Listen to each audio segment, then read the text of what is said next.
season? Oh yeah, I'm not worried about that. I try to take every negative aspect of my life and try to make it a positive. To me, it was probably a good reason why I catch a rhythm with that ball. I tried every night to go out there and shoot it, but it just didn't go down. Just part of basketball. And I get to come here, stay with a solid team. I'll be able to shoot 20, 25 shots a night if I choose to. So within them 20 shots, I think I should be able to find a little rhythm. So I'm not worried about that. Hey Derrick, right down the middle. Question was asked you a year ago before the second injury. Can you understand why there are a lot of Bulls fans? They don't doubt your confidence, they don't doubt your resolve and focus. Just doubt whether or not you can stay in one piece. Oh yeah. With these two type of injuries, of course, that question and that's just going to come up. I'm not worried about that. I don't care about when people ask me the question. I know that it's always going to be there. I'm always going to have to answer this question for the rest of my career, so I'm not worried about that. So, but for the Bulls fans, I can sit here and say a million times that I'll be fine, but I think the only way to answer all the critics and everyone asking about me is to actually be on the court and actually playing. Ed, what's your confidence level right now, the trust in your knee, and especially this time compared to last year as well? I know they're different injuries. My confidence in my body, period, is very high. I know all the work that I put into the off season and getting back into the shape that I'm in right now, so I'm not worried about that. I haven't been worried about it. The question didn't come up the entire time I was in camp in Vegas. It didn't come up none while I was overseas, so I never got wind of it like, I never really thought about it or went deep into it. So this is a new journey for me, and just trying to take it all in. Derrick, with some of your new teammates in, with Powell and with all these different guys that can maybe shoot a little bit better, where do you think you're going to fit in as far as just wanting to attack more? You know what I mean? Like are there going to be room for you to attack a lot more? Is what I'm saying. I think so. With the rules of the NBA, you have to be in that lane 3 seconds, and then you have to be out. I think that I'm pretty fast. I think that I'm good enough to get in the lane, no matter who's guarding me. As far as spacing, I think the coaching staff and Tibbs is already getting everything together offensively.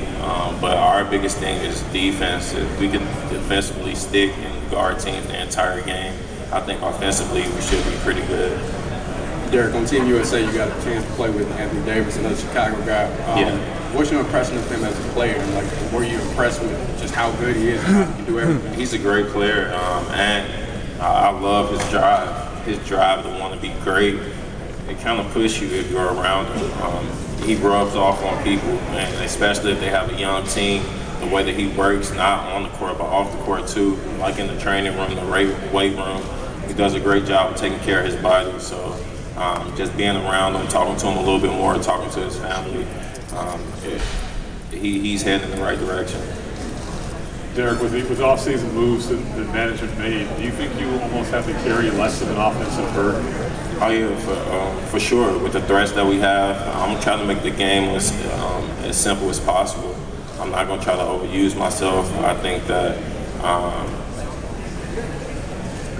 just learning the game, being a student of the game, I think is actually going to help me become a better player with learning the offensive sets, learning the defensive sets, and just learning time management, knowing when to score, knowing when to get people involved. Derrick, with all the moves that were made in the offseason, do you feel like you come back to a much better team, even with the guys who played in your absence last year improving? Oh yeah, for sure, but it's no disrespect to my old teammates, but I think the team that we have right now, talent-wise, is a much stronger team than we had last year. I think guys are focused, not saying that the guys last year weren't focused, but this year, coming here, practicing this facility, it feels like a new team. So we really got to take advantage of every situation that we have, opportunity that we have, and it seems like guys are doing that. You mentioned that you've gotten used to answering the injury question. The last 2 years for you, what has it taught you about the business of basketball and the things that may get questioned and all the things that come along with not just hooping, but on the outside of it as well? You know, when you're not on the court, as far as business-wise, when you play basketball and you're a basketball player, everything comes from you actually playing. So when you're not on the court, you kind of get, I won't say forgotten, but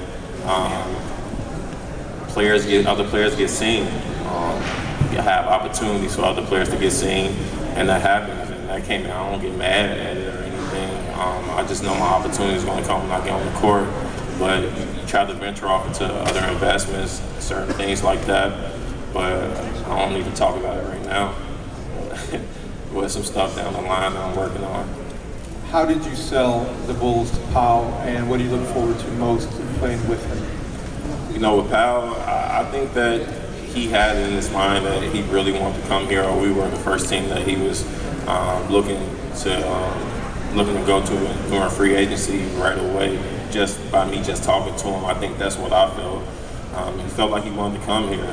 After I got off the phone with him, he said that he had decided, but he was with his family, and when he decided to come here, it was kind of a relief knowing that a player like Powell, the way that he got a double team some games, just a different dimension on our team. Like we had Taj, but when you add someone like Powell, it for sure is going to make you a better team. And I thank the Bulls for that, because it's going to be a lot of games where I'm not going to have to do like a lot to really win a game.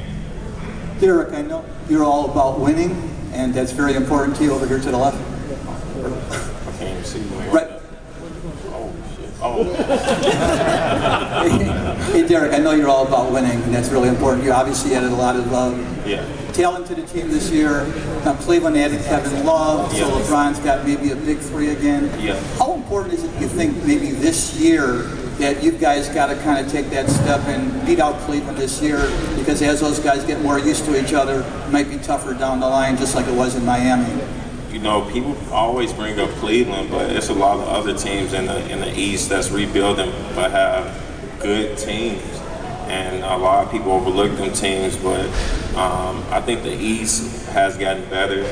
We got better players. I think everybody's heading in the right direction as far as getting the right players on their team and the players that they want on their team.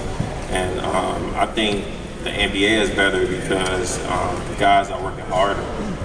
You look at a lot of guys, like with the social media stuff, a lot of guys be on different guys' pages, and that could push you seeing someone work out a certain way. So I think the NBA is overall is going to be exciting, and I hope everybody just stay tuned into it.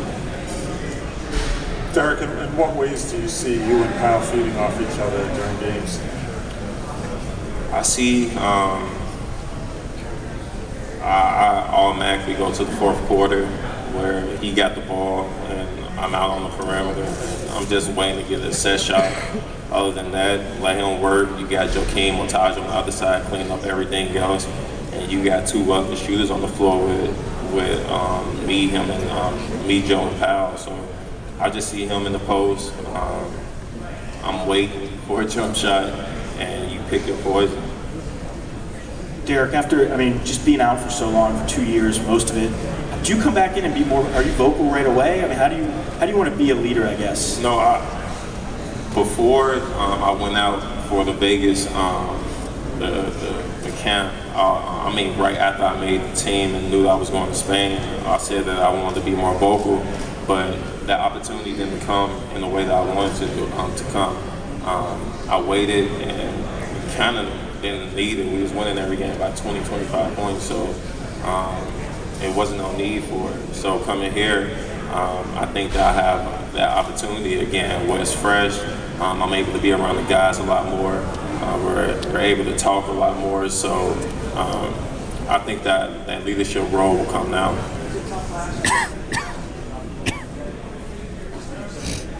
You're not playing. When you're not playing, there's only so much you can say as a player. Like, you're not out there, so it's kind of like shut up and just let us play. Derrick, there have been people in the national media back here, back row, that have thought that this team, because of health concerns, only has X amount of years left, that the window may be closing. I assume you disagree with that. What does that make you think? That's my first time hearing about it. I don't try to look into it. I try my hardest to stay away from it, but we know we have an opportunity ahead of us. It may not be this year, it may not be the next year or whatever, but I know that we have one. I know I'm going to win the championship soon, so I'm not worried about that. Hey, Derrick, right down the middle again. Just right down the middle. I'm sure a lot of us watched you in Spain. You probably cringed when you missed a lot of outside shots. Yeah. Is that the one element that's missing now, or is there something else where it's going to develop over time for you to get? You know, it's just time. I'm not going to sit here and say that my shot is going to be fixed right when the season starts. Like, I'm still going to shoot the shots that I normally get. If you leave me open and the game is telling me to shoot, I'm going to shoot. It's just that missing 2 years, knocking the rust off, learning how to shoot off the dribble, learning how to shoot off the catch and shoot. Like, if you was a basketball player or you played on this level, you will know. But it's so many stages that you have to go through to get back to.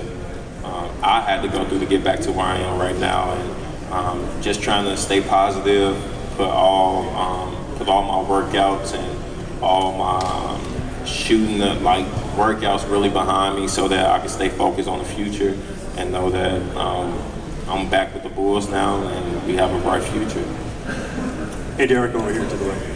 What was the biggest lesson that you learned then, kind of playing off that answer and question? What was the biggest lesson that you learned in the last 2 years? Having patience. Like, patience is the key with everything. I think everything in my life right now, as far as me being on the court and my business off the court. On the court, you know, just can't force it. I think last time I came back with my injury, my last injury, I forced it a little bit. And just learning from my last injury this time around, just having patience. Like, I know it's going to be a grind, but I can't get it all back in one day. Derrick, do you feel pressure to get back to being that pre-injury level player? And if so, how close do you have to be to that player for this team to be a championship contender? No, I don't feel pressure to be that player. It's just in me. I can't. It's just in me. It's just the way that I play, the way that I see the game, the way that I move. I don't try to mimic my game after anyone. It's just the way that I play. And what was the second? This is the beginning of training camp now. We really don't know how good this team is or how far we can go right now. We didn't start camp yet, but we know that as far as a whole, we have one goal, and everybody's trying to get on the same wagon so that we can ride through that finish line at the same time. Hey, Derrick, when you were out the last 2 years, the complexion of the offense changed a little bit. It ran more through Joe Noah as a facilitator. How do you think that can help you with another big guy who can pass the ball on the floor with Powell and Noah, both at the high post now? You know, with Joe, with the way that he's been passing and the way that he's been learning the game, I think that he fully understands the NBA game now. And with the way that he passes, it's just going to make everybody's job simple. Me being a point guard, I'm going to get a lot of catch and shoot shots because the way that he's finding people, I'm going to have a lot of layups, the way that how fast I am and how people play me. I can go back door, a lot of easy baskets. So we got a lot of threats on this team. We just can't overthink everything. The Eastern Conference is different than it was last year when you were out. Kevin Durant spoke about LeBron James going back to Cleveland and his thoughts on it. Your thoughts on not only that team, but this offseason and him going back to Cleveland as well? You know, that team is definitely going to be. It's going to be a challenge. There's no other way you could put that. But as far as him going back, you can't get mad at a person's decision. You got to throw in the factors of family. You got to throw in the factors of money, of course. It's a business, and want to be back home. You can't get mad at someone that want to be back home. So I can respect that, and that's pretty much it. Derrick, can you talk about that $1 million donation you just made, and is this the start of more involvement for you with the community? You know, with that donation, I was just trying to make a start, just trying to make a difference in my city, and the program actually, I saw the beginning and almost the end of it, where I saw when it started off, how kids in the neighborhoods really didn't take it serious because everybody wanted to be outside at that time, and like the years went on and Chicago got more dangerous and them programs started to shut down and people stopped funding them, and it wasn't nowhere to for the kid, nowhere to go for the kids. And I think that is one of the major reasons that's going on. I mean, reasons that this is happening in Chicago, because kids don't have anywhere to go. So I'm just trying to start somewhere and just build.